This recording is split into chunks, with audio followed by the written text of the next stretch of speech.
Welcome back to my YouTube channel. आज एक ऐसे शख्स के बारे में डिस्कशन करेंगे, बात करेंगे। वो भारत के जाने माने गैंगस्टर में से एक है। जी हाँ दोस्तों, आज की चर्चा का विषय रहेगा लॉरेंस बिश्नोई के बारे में। उन पर कई सारे आपराधिक आरोप है, जिसमें जबरन वसूली, हत्या के भी आरोप शामिल हैं। हालांकि उसने सभी आरोपियों का इनकार कर दिए थे। कथित तौर पर बोला जाता है कि उसका गिरोह भारत भर में 700 से ज्यादा अधिक शूटर से जुड़ा हुआ है। बहुत सारे शूटर लेके वो चल रहा है, बहुत सारे शूटर उसके अंडर में काम कर रहे हैं। लॉरेंस बिश्नोई का जन्म अगर हम लोग बात करते हैं तो ज्यादा उम्र भी नहीं हुआ है उनको। 12 जनवरी 1993 में पंजाब के फाजिल्का जिले के दुतारा वाले गांव में जन्म हुए थे। उनके पिता हरियाणा पुलिस में एक पूर्व कांस्टेबल थे। उन्होंने भी सन 1997 में बल छोड़ दिया और खेती किए थे। बिश्नोई ने 2010 में डीएवी कॉलेज में पढ़ाई के लिए चंडीगढ़ जाने से पहले पंजाब के अबोहर में अपनी प्रारंभिक शिक्षा पूरी की थी। 2011 में पंजाब विश्वविद्यालय में अध्ययन करते समय बिश्नोई जी और छात्र राजनीति में सक्रिय रूप से शामिल हो गए। पंजाब विश्वविद्यालय में कैंपस छात्र परिषद में भी शामिल हो गए। इसी दौरान उन्होंने गोल्डी बराड़, ये एक गैंगस्टर था, गोल्डी बराड़ के साथ घनिष्ठ संबंध बनाए, जो बाद में एक कुख्यात गैंगस्टर बन गया। दोनों विश्वविद्यालय की राजनीति में तेजी से शामिल हो गए। उन्होंने अपना नाम बदलकर लॉरेंस रख दिया, जो ब्रिटिश शिक्षाविद और प्रशासक हेनरी लॉरेंस के प्रेती था, जो लॉरेंस स्कूल सनावर के संस्थापक थे। इसीलिए उनका नाम वो लॉरेंस रख दिए। बिश्नोई का आपराधिक कैरियर चंडीगढ़ में 2010 और 12 के बीच शुरू हुआ था, जहां उनके खिलाफ हत्या के प्रयास, अतिक्रमण, हमला, डकैती और कई प्रथम सूचना रिपोर्ट एफआईआर में दर्ज की गई। ये मामले छात्र राजनीति में उनकी भागीदारी से जुड़े हुए थे। चंडीगढ़ के उनके खिलाफ दर्ज 7 एफआईआर में से 4 में बिश्नोई की बरी कर दिया गया, जबकि 3 मामले लंबित थे, पोस्टपोन हो गया था। जेल के सतह पर जाने से पहले वो बहुत बदमाशी किए थे, इसीलिए तो उनको गैंगस्टर बोला जाता था दोस्तों। चोरी, डकैती, लूट मार, ये सब चीज करते थे। जेल में रहते हुए बिश्नोई ने अन्य कैदियों के साथ गठजोड़ किया, जिससे उसके गिरोह का बढ़ावा मिला। अपनी रिहाई के बाद उसने हथियार डीलरों के साथ संबंध बनाए और अपने आपराधिक संचालन का विस्तार कर दिया, खासकर पंजाब विश्वविद्यालय में अपने समय के दौरान। 2013 में स्नातक होने के बाद बिश्नोई ने कथित तौर पर मुक्तसर में सरकारी कॉलेज छात्र चुनाव में एक विजयी उम्मीदवार के और लुधियाना नगर निगम चुनाव में एक प्रतिद्वंदी उम्मीदवार की गोली मारकर अपनी हिंसक गतिविधियों का बढ़ा दिया। वह शराब की तस्करी में भी शामिल हो गया और अपने गिरोह में हत्यारों को पनाह देने लगा। 2014 में उसका राजस्थान पुलिस के साथ सशस्त्र टकराव हुआ, जिससे परिणाम स्वरूप उसे कारावास हो गया था।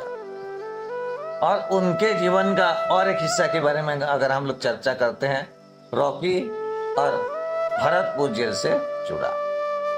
बिश्नोई ने जसविंदर सिंह, जिसे हम लोग रॉकी के नाम से भी जानते हैं अभी, उनके साथ संबंध बनाए, जो एक गैंगस्टर से राजनेता बन चुका था। रॉकी के 2016 में जयपाल भुल्लर ने हत्या कर दी थी, जिसे बाद 2020 में गोली मार दी गई।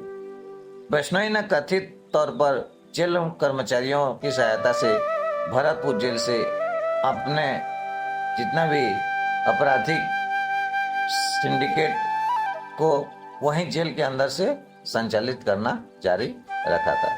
वही भरतपुर जेल से वो अपना सिंडिकेट संभालता था। 2021 में बिश्नोई ने महाराष्ट्र संगठित अपराध नियंत्रण अधिनियम से संबंधित आरोपियों की तल दिल्ली की तिहाड़ जेल में स्थानांतरित कर दिया गया।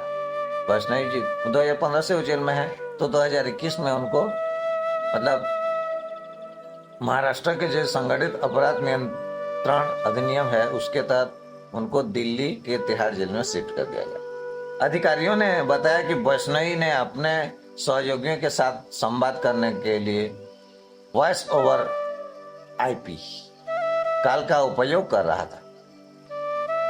अगस्त 2023 में गुजरात आतंकवाद निरोधी दस्ते ने ड्रग्स तस्करी के मामले में का हवाला देते हुए वैष्णवी की हिरासत प्राप्त की थी और उसी साबरमती सेंट्रल जेल में एक उच्च सुरक्षा वाली वार्ड में स्थानांतरित कर दिया गया। उनके तो मतलब ये था उनका कहानी। और थोड़ा भी बात कर लेते हैं उनके जो हाई प्रोफाइल मामले हैं। ये तो छोटे छोटे मामले हैं और उससे भी कई बड़े बड़े मामलों में वो सम्मिलित थे, जैसे कि सलमान खान को धमकी देना। 2018 में लॉरेन वैष्णवी के सहयोगी संपत नेहरा ने सलमान खान पर हमला करने का प्रयास किया, जो ब्लैक वर्क शिकार मामले से जुड़ा था। क्योंकि वैष्णवी गिरोह ब्लैक वर्क को पवित्र मानते हैं, वैष्णवी ने बाद में खान के खिलाफ सीधी धमकी जारी की, जिसमें कहा गया कि खान को जोधपुर में मार दिया जाएगा। नवंबर 2023 में वैष्णवी ने सलमान खान के कथित संबंध के कारण अभिनेता गायक गिप्पी ग्रोवाल के घर पर गोलीबारी की जिम्मेदारी।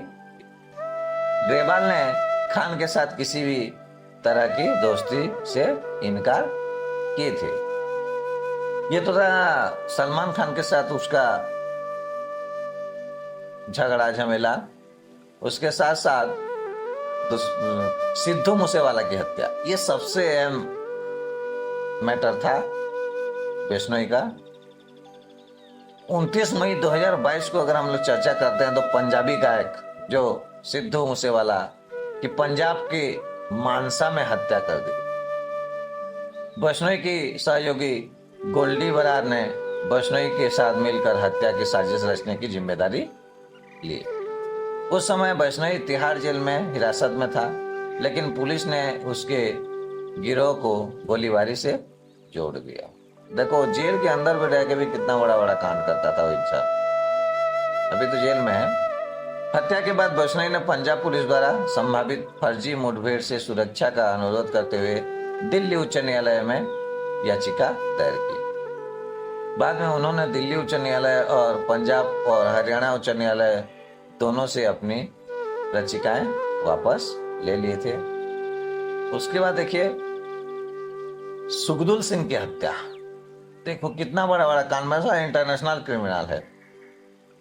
सुखदुल सिंह का हत्या 21 सितंबर 2023 को वैष्णवी ने खालिस्तानी आतंकवादी सुखदुल सिंह गिल, जिसे सुखा दुनिक के नाम से भी जाना जाता है, उसको हत्या की जिम्मेदारी भी वो अपने सिर पे लेगी।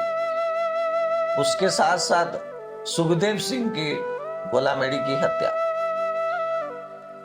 5 दिसंबर 2023 को करनी सेना के अध्यक्ष सुखदेव सिंह गोगामेड़ी की जसपुर में गोली मारकर हत्या कर दी गई। वैष्णवी गिरोह ने गिरोह के एक जाने माने सदस्य रोहित गोदारा के जरिए हत्या की जिम्मेदारी ले ली।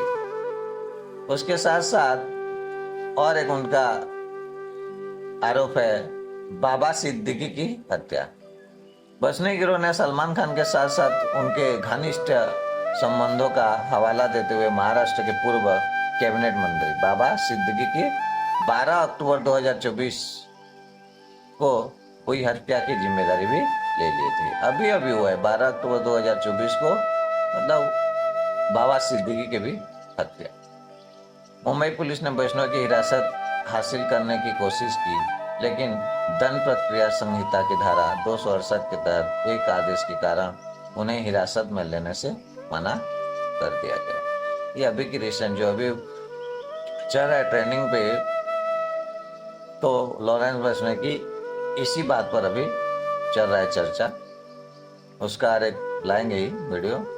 उसके बाद देखिए, अगर वर्ल्ड वाइड उसका क्रिमिनल रिकॉर्ड देखेंगे विश्व के, कनाडा द्वारा आरोप दिया गया था, जो जिसको हरदीप सिंह को मारे थे अक्टूबर 2024 में। आरसीएमपी मतलब रॉयल कैनेडियन माउंटेन पुलिस ने आरोप लगाया कि वैष्णव की गिरोह सहित आपराधिक समूहों के उपयोग भारत सरकार के एजेंटों द्वारा कनाडा में खालिस्तानी समर्थक तत्वों से जुड़े व्यक्तियों की निशाना बनाने के लिए किया जा रहा था।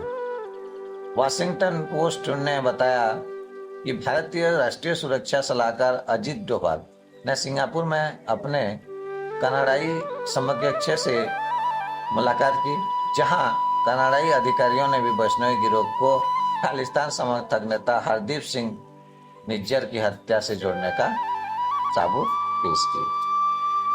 गिरोह का नेटवर्क और संचालन को अगर बात करते हैं, बताया जाता है कि वैष्णव की गिरोह में 5 भारतीय राज्यों में 700 से अधिक सदस्य हैं। यह अंतर्राष्ट्रीय